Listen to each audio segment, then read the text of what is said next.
Hi,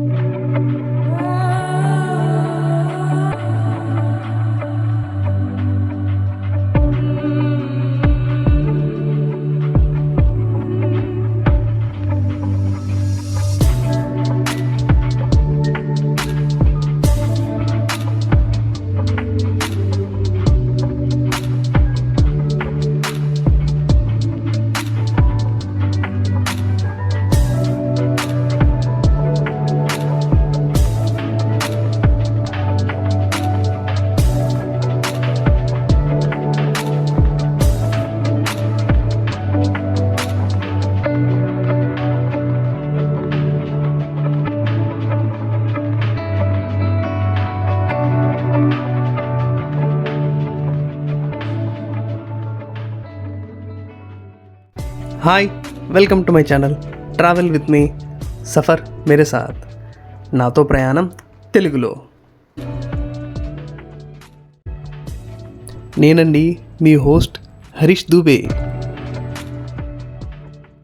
Pondicherry దక్షిణ భారతదేశంలో చాలా ప్రఖ్యాతిగాల్చిన ఒక కేంద్ర పాలిత ప్రాంతము.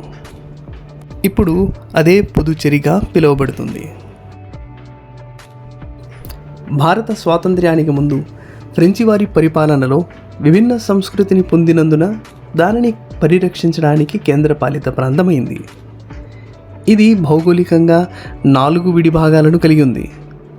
బంగాళాఖాతం తీరంలో తమిళనాడు రాష్ట్రం హద్దుగా పుదుచ్చేరి లేదా పాండిచ్చేరి అనే పట్టణం, మరికొంత దూరంలో కరైకల్ అనే పట్టణం. ఇటు ఆంధ్రప్రదేశ్ రాష్ట్రం హద్దుగా యానాం, అటు అరేబియన్ సముద్రం తీరాన కేరళ రాష్ట్రం హద్దుగా మాహే ఉంది. ఈ 4 విడి భాగాలు కలిపే యూనియన్ టెరిటరీ ఆఫ్ పాండిచ్చేరి అని పిలువబడుతుంది.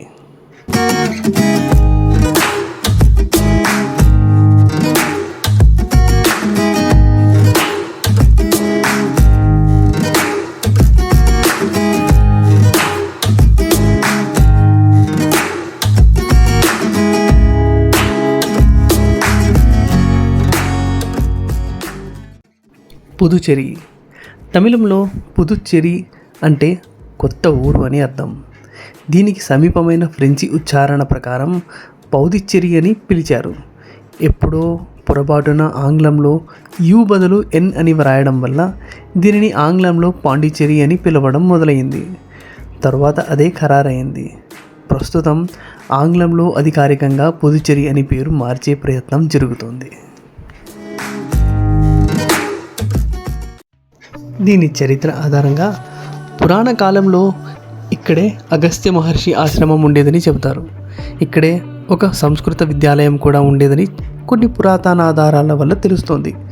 సామాన్య శకం 2వ శతాబ్దంలో వ్రాయబడిన ఎరిత్రియన్ సముద్రం పెరిప్లస్ అనే పుస్తకంలో పుడుకే అనే వాణిజ్య కేంద్రం గురించి వ్రాయబడింది.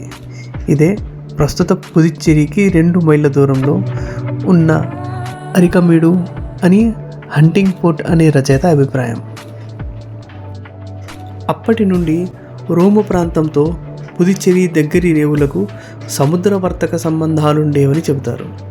రోముకు చెందిన కొన్ని ప్రాంతాలు అరికమేడులో త్రవ్వకాలలో బయటపడ్డాయి.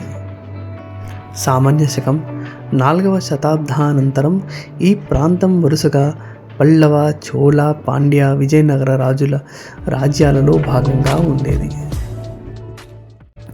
కాకపోతే డచ్, పోర్చుగీస్, బ్రిటిష్, ఫ్రెంచి వ్యాపారులు పుదుచ్చేరికి వచ్చిన తర్వాతే చరిత్ర నమోదు చేయబడింది.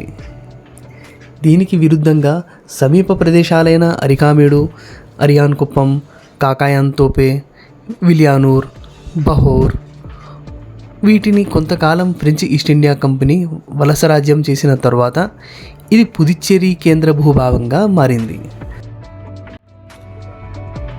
వలస రాజ్యాల కాలానికి పూర్వం చరిత్రలను నమోదు చేసింది సామాన్య శక పూర్వం 3వ శతాబ్దం నుండి రోమన్ వాణిజ్య గమ్యం పోడుకే లేదా పోడుకా పుదుచ్చేరి యొక్క ఆధునిక నగరానికి 2 మైళ్ళ దూరంలో ఇప్పుడు అరికామేడు, అరియాన్ కుప్పం ఉన్న ప్రాంత భాగం బహుశా పొడుకే లేదా పొడుకా అయి ఉంటుందని గుర్తించారు. ఈ ప్రాంతం 4వ శతాబ్దంలో కాంచీపురం పల్లవ రాజ్యంలో భాగంగా ఉండేది. 13వ శతాబ్దంలో పాండ్య రాజ్యం చేత భర్తీ చేసే వరకు తంజావూరు చోళులు దీనిని 10 నుండి 13వ శతాబ్దం వరకు పాలించారు. ఆ తరువాత విజయనగర సామ్రాజ్యం 14వ శతాబ్దంలో భారతదేశానికి దాదాపు అన్ని దక్షిణ ప్రాంతాలను తన ఆధీనంలోకి తీసుకుని బీజాపూర్ సుల్తాన్ స్వాధీనం చేసుకునే వరకు నియంత్రణ కొనసాగింది. 1674 సంవత్సరంలో ఫ్రెంచ్ ఈస్ట్ ఇండియా కంపెనీ పుదుచ్చేరిలో ఒక వాణిజ్య కేంద్రాన్ని ఏర్పాటు చేసింది. ఈ వ్యాపార కేంద్రం చివరికి భారతదేశంలో ప్రధాన ఫ్రెంచి స్థావరంగా మారింది. దక్షిణ భారత తీరం వెంబడి 1668 సంవత్సరం నుండి 1674 మధ్య కాలంలో 5 వాణిజ్య స్థావరాలు స్థాపించింది. ఈ నగరాన్ని కాలువ ద్వారా ఫ్రెంచ్ నివాస ప్రాంతం, భారత నివాస ప్రాంతంగా విభజించారు. 1761 జనవరి 16న బ్రిటిష్ వారు ఫ్రెంచ్ నుండి పుదుచ్చేరిని స్వాధీనం చేసుకున్నారు. కానీ ఇది ప్యారిస్ ఒప్పందం కింద 7 సంవత్సరాల యుద్ధం ముగింపులో తిరిగి ఫ్రెంచ్ వారికి ఇవ్వబడింది. తిరిగి 1793 సంవత్సరంలో ఫ్రెంచ్ విప్లవం యుద్ధాల మధ్య పుదుచ్చేరి ముట్టడిలో బ్రిటిష్ వారు ఈ ప్రాంతాన్ని తిరిగి స్వాధీనం చేసుకున్నారు. 1814 సంవత్సరంలో ఫ్రాన్స్కు తిరిగి ఇవ్వబడింది.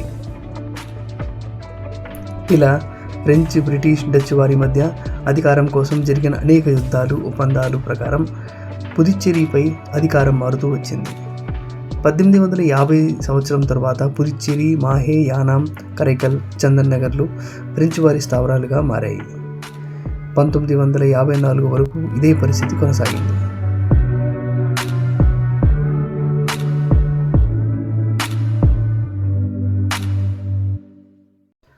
భారత స్వాతంత్ర్య సమర కాలంలోనే పుదుచ్చేరిని ఫ్రెంచి పాలన నుండి విముక్తి చేయడానికి అనేక ఉద్యమాలు సాగాయి. 1954 నవంబర్ 1 నుండి పాలనా వ్యవహారాలు భారతదేశపు ఆధీనంలోకి వచ్చిన 1962 వరకు అధికారికంగా భారతదేశంలో విలీనం జరగలేదు. 1963లో పుదుచ్చేరి ఒక కేంద్రపాలిత ప్రాంతంగా ఏర్పాటు చేయబడింది.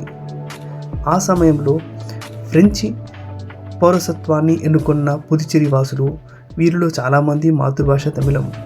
వారి సంతానం ఇప్పటికీ ఫ్రెంచి పౌరసత్వం కలిగి ఉన్నారు. పుదుచ్చేరిలో ఫ్రాన్సు దేశపు రాయబార కార్యాలయం విభాగం 1 ఇంకా ఫ్రెంచి సాంస్కృతిక సంస్థలకు పనిచేస్తున్నాయి. ఇక వాడుక భాషలకు వస్తే పుదుచ్చేరి వాసులు ప్రధాన భాష తమిళమైన, ఆంగ్ల భాష, ఫ్రెంచి భాషలు మరియు తెలుగు భాషలు ఈ పట్టణంలో బాగానే వాడబడతాయి. ఇక పాండిచ్చేరిని చేరడానికి రోడ్డు మార్గం కానీ, వాయు మార్గం కానీ, రైలు మార్గం నుంచి కానీ చేరవచ్చు. ఇక రోడ్డు మార్గాన రావాలంటే పాండిచ్చేరి ఈస్ట్ కోస్ట్ రోడ్ మీదుగా మహాబలిపురం ద్వారా చెన్నైకి అనుసంధానించబడింది. చెన్నై నుండి అనేక ప్రధాన స్టాపుల నుండి రోజువారీ బస్సు సర్వీసులు ఉన్నాయి. అలాగే పాండిచ్చేరి నుంచి రైలు మార్గం నుంచి కూడా రావచ్చు. చెన్నై, ఢిల్లీ, కోల్కతా, ముంబై, కన్యాకుమారి, హైదరాబాద్, నాగ్పూర్, భువనేశ్వర్, బెంగళూరు, విశాఖపట్నం, మంగళూరు, అంతేకాకుండా విలుపురం జంక్షన్ దీనికి 24 మైళ్ళ దూరంలో ఉంది. మరి పాండిచ్చేరి విమానాశ్రయం అయితే మన లాస్పేట్ వద్దనే ఉంది.